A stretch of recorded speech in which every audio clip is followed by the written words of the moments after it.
Hello boys and girls, Buster out here, and welcome back to another WoT Blitz tank review.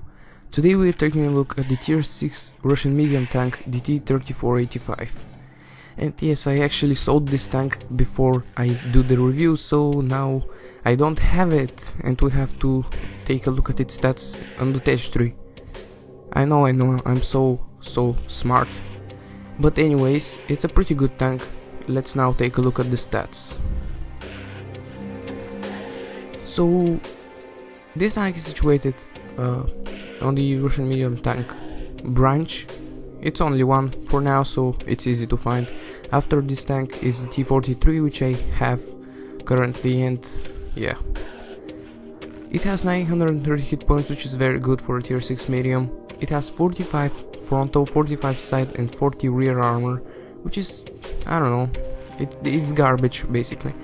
Don't rely on that armor unless you're top tier, and then again, don't rely on that armor. The turret, however, is very nice, 90 millimeters, which is sloped, and you can use it to bounce a lot of shots.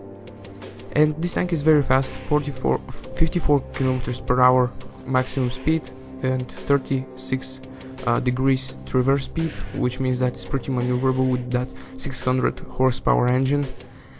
And yeah, that's about the tank. Let's now take a look at the gun. I'm not going to tell those stats. We are going to, there we go. The gun is 85mm D5T-85 BM.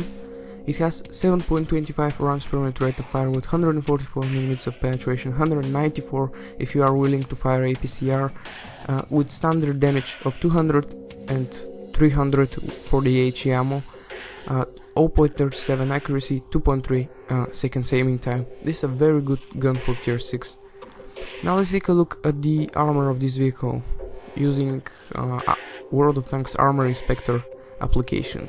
Armor from the front 45mm, there's a thin strap of 90mm, side armor 45mm below,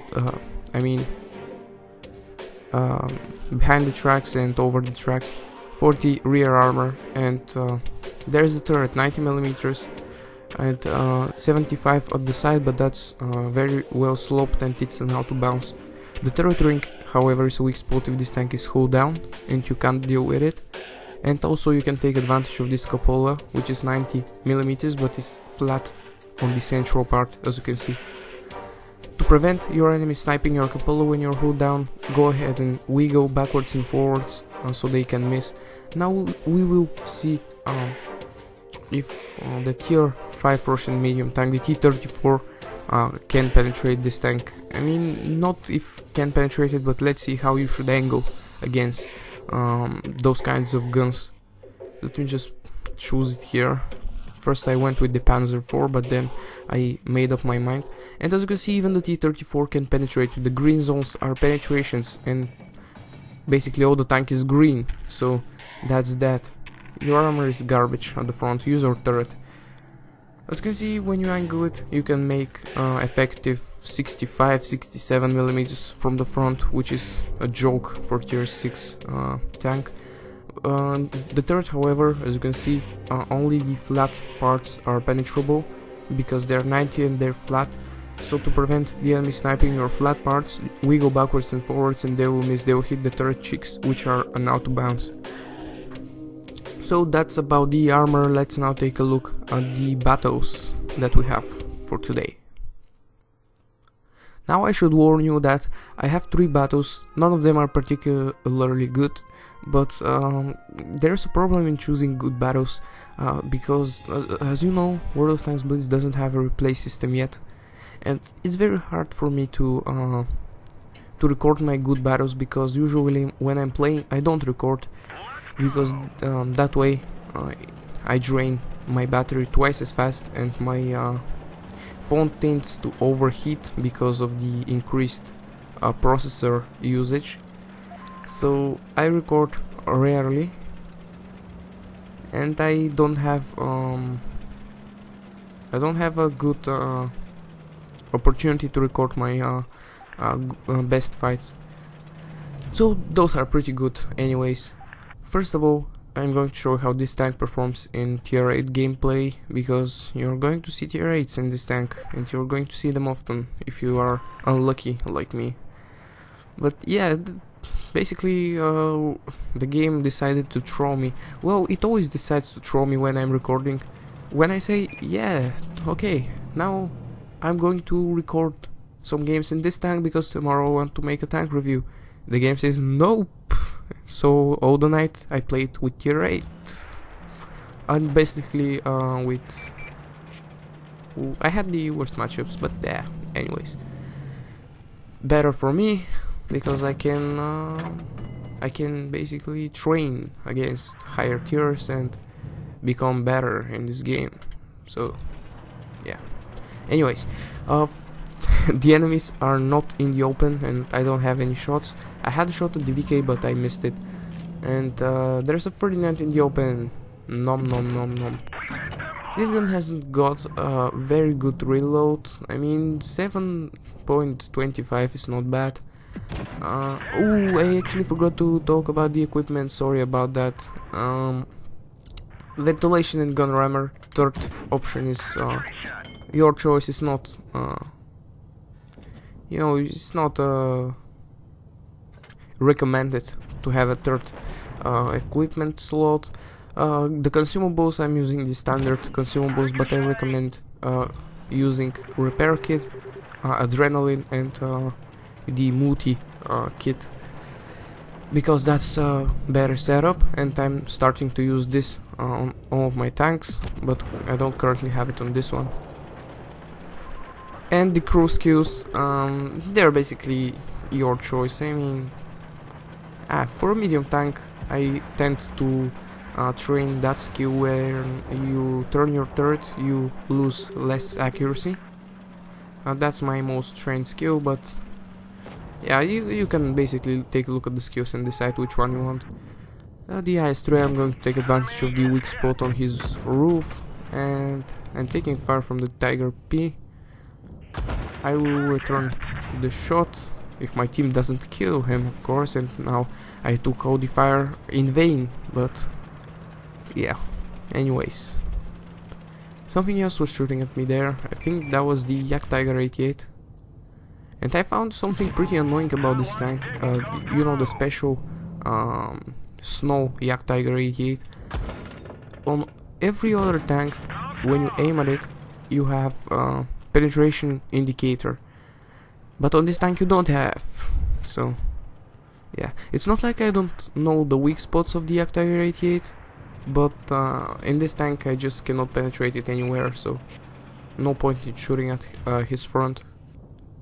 The 30, however, he's angled pretty nice, so no point shooting at him as well. The other 30 put shot in his side armor, which is not pretty good, and it's not angled pretty good, and I finished him off. So that's a tier 8 kill for me. That's nice. The Tiger one, I won't be able to take a shot at him, so I changed my position, and if my team doesn't kill him before I manage to put shots in him, that's good, but hey. And I am, and finally I scored a hit on the Tiger, jamming his turret. He repairs it, I don't know why. He's dead anyways. And of course I will low roll. Anyways though, was a pretty nice tier 8 game. So let's take a look at the post-battle results and see how we did in this one. Yep, third class mastery, not a very good result. 1390 damage, but looking at the XP, only the IS-3 had more experience than me, and this is a win in my opinion, considering the matchmaking.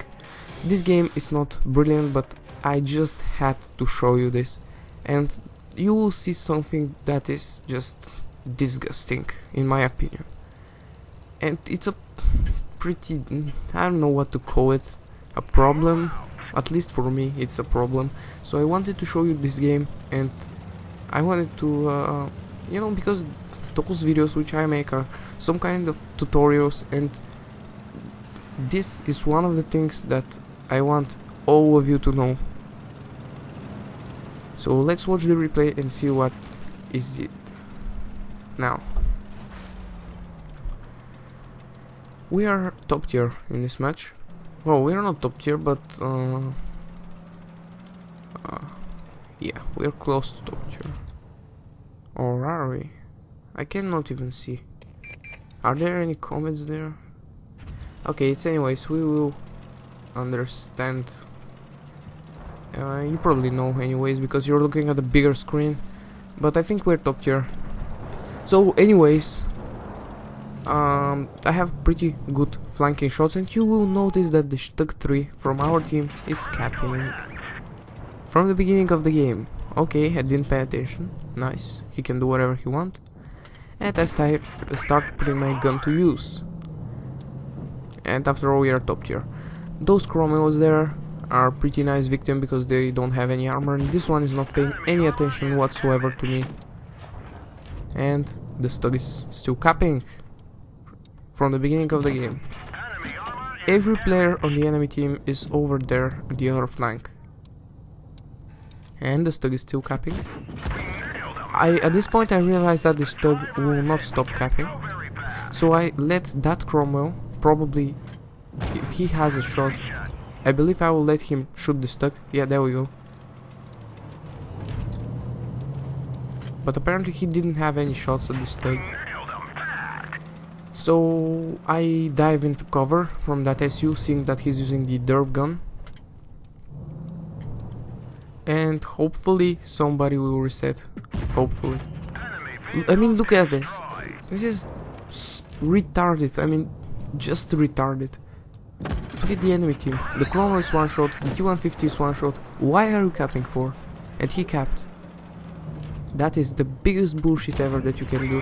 Please, please, whenever you have the advantage over the enemy team, don't cap. Please, don't do this. It's retarded. And if he wasn't to cap, we would have a just better game. He did 0 points of damage and he capped all by himself. Why? And I was even more surprised after looking at this guy's stats. He was not a bad player. He had 57% win rating and 1000 something games. He wasn't a bad player. Why did he do this? This is such a retarded thing to do. Please, don't cap when you have the numerical advantage. It's just bullshit. Don't do this. Let's go. Well, I don't tell you that you should never cap. Cap whenever you think that you will not win the game. But when you have the advantage, just... it is stupid. And I realized that by saying this, you probably had games when you have the numerical advantage and you lost. But when you take a look, it is just impossible to lose. Well, you can lose, but the chances, something like 5% is minimal. The Cromwell was one shot, the T-150 was one shot, or two shots, whatever. The T-150 would have died, I would have killed him. And yeah, everybody would have got better game. So just, please, I'll tell you it one more time. When you have the number advantage, don't even think of capping, because that's stupid. You will not gain more experience when capturing the whole base than to put one more shot at the enemy team. So consider that. If you think that the game will reward you for capping, you are not right. Even if you cap the whole base alone, you will get more experience for putting just one more shot. So think of that next time you consider capping. Alrighty, let's now stop talking about this, but I really wanted to point that out because it's really bugging me, and I see that a lot of times, and it's just disgusting when it happens. Anyways, now those two mediums are rushing us. I don't have adrenaline, so I will not use it. I was thinking that I had adrenaline, but apparently I'm making a mistake here. This VK is an easy kill. As you can see, we are 2-on-1 and we just picked him apart. And now this Chromo is running, realizing that he has run out of friends. And can I? No, I can't, of course.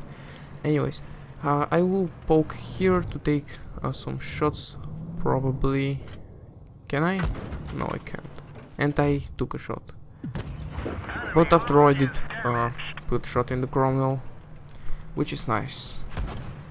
And something is shooting me from stealth, which is always annoying.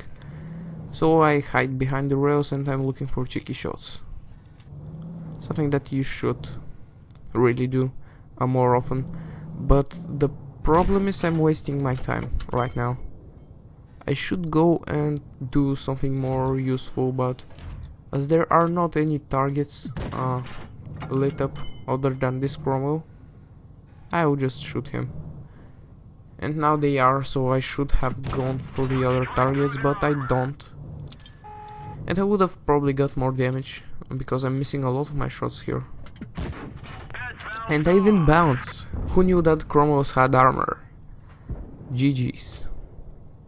World of Tanks. Just no comment. Chromo has armor. GG. Anyways, taking some more shots at him, which miss. Oh, that's very interesting mechanic in the game. When you see the whole tank, you miss. When you see just the tiniest part of this enemy tank, you hit and you penetrate. Interesting, right? But yeah. And it appears that this Chromo knows how to use cover, at least, which is good for him. And now I'm thinking, okay, leave him alone and start putting more effective fire at the Jackson instead. And probably the Easy 8. I'm helping this Chromo because I see that he doesn't penetrate his shots, but now I come to help him and he just... no, he was retreating, but that was stupid. Just make a turn and yeah, you'll see what he does later. Now I take out the Jackson and now this Chromo comes at me. This was the Chromo which I shot all the game and of course I miss him. The gun depression fails me here and he kills our Chromo. Now I'm looking for the kill on the Easy 8, which does not happen, unfortunately. And that's the Chromo. Put a shot into him and I go to kill him. But of course I will miss my shot. There we go. No, I bounced it. Yeah, bounced it off the side of the Chromo, which is not surprising because we already considered that he has great armor. And here I wanted to press affirmative, but I missed click on negative. So yeah, just so you know. And those are the post-game results. Second class mastery, 2100 damage, nothing special, and I'm sorry that I cannot show you a game like this one, which was my ace tanker. You know, ace tanker, top gun, pulls metal, sniper, and crucial contribution. Why didn't I just film this game? I need to replace to be put in this game like the PC version, because I will be able to show you so much better games that I play. Games like this one, for example. So, Wargaming, please implement replays as soon as possible. Thank you. And thank you for watching. This will be for this video. If you learned something new and if you enjoyed, go ahead and leave a like. This always helps me a lot. And if you are new to the channel, go ahead and subscribe. And if you are already subscribed, thank you for watching and good luck on the battlefield.